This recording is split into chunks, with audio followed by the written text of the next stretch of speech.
शहाबुद्दीन की शादी को हुए अभी एक ही दिन हुआ था और पहले ही दिन सुहाग रात के दिन उसने अपनी पत्नी के साथ जानवरों की तरह संबंध बनाया, जिसकी वजह से उसकी पत्नी ने उसके साथ मारपीट किया और फिर एक ऐसा कांड हुआ जिसे सुनने के बाद आप लोग हैरान हो जाएंगे।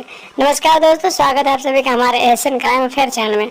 दोस्तों, एशियन क्राइम अफेयर चैनल को आप सभी लोग सब्सक्राइब कीजिए, वीडियो को लाइक कीजिए और वीडियो को ढेर सारा शेयर भी कीजिए। दोस्तों, चलती जवानी और बेलगाम हौस की ये कहानी उत्तर प्रदेश के बस्ती जिले से सामने आई है, जहां पर एक शहाबुद्दीन नाम का लड़का रहता था, जिसकी शादी को हुए अभी एक ही दिन हुए थे और पहले ही दिन उसने सुहाग रात के दिन अपनी पत्नी के साथ इस तरह से हैवानियत की, इस तरह से जानवरों की तरह संबंध बनाया, जिसकी वजह से उसकी जो पत्नी होती है उसकी हालत खराब हो जाती है, वो बेहोश हो जाती है और वो मरने से बचती है।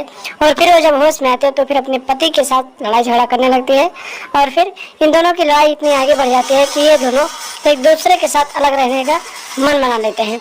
और उसकी जो पत्नी होती है वो सुबह होते हुए अपने मायके चली जाती है और फिर अपने मायके जाकर अपने अब्बू अम्मी से कहती है कि मैं अब दोबारा उस घर में नहीं जाऊंगी।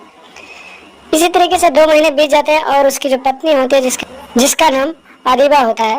अदीबा जो थी दोस्तों, वो अपने मायके में रहने लगती है और उसका उसी के मायके में एक लड़का होता है, उसके साथ उसका प्रेम प्रसंग हो जाता है और फिर इन दोनों का ये प्रेम प्रसंग चलते चलते लगभग 5 से 6 महीने बीत जाते हैं और इन दोनों के बीच इस 5-6 महीने के बीच ना जाने कितनी बार 162 प्रोग्राम भी होता है।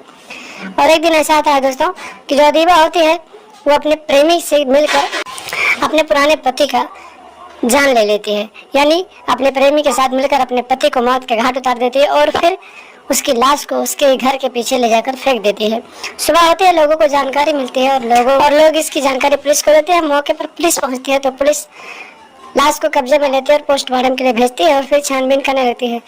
लगभग 10 से 15 दिनों तक छानबीन करने के बाद पुलिस को कोई सुराग नहीं मिलता है तो पुलिस वाले जो होते हैं उसके पिता से जानकारी लेने लगते हैं। तो शहाबुद्दीन का जो पिता होता बताता है कि इसकी शादी हुई थी और पहले ही दिन इसने अपने पत्नी के साथ ना जाने क्या किया। उसके बाद उसकी पत्नी दूसरे दिन अपने मायके चली गई इसके साथ गुस्सा होकर और फिर तब से नहीं आई है। शायद उसी ने ये सब करवाया होगा।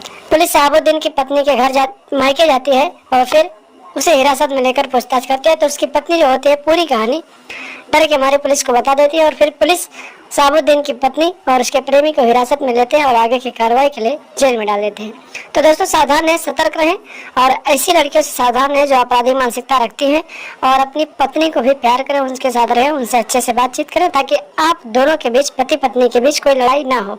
नहीं तो आपको भी शहाबुद्दीन की तरह कोई ऐसा हालत कर सकता है। तो दोस्तों, सावधान रहें, सतर्क रहें और लगातार हमारे साथ बने रहें। हमारे चैनल को सब्सक्राइब कर लें और हमेशा देखते रहें एशियन क्राइम अफेयर।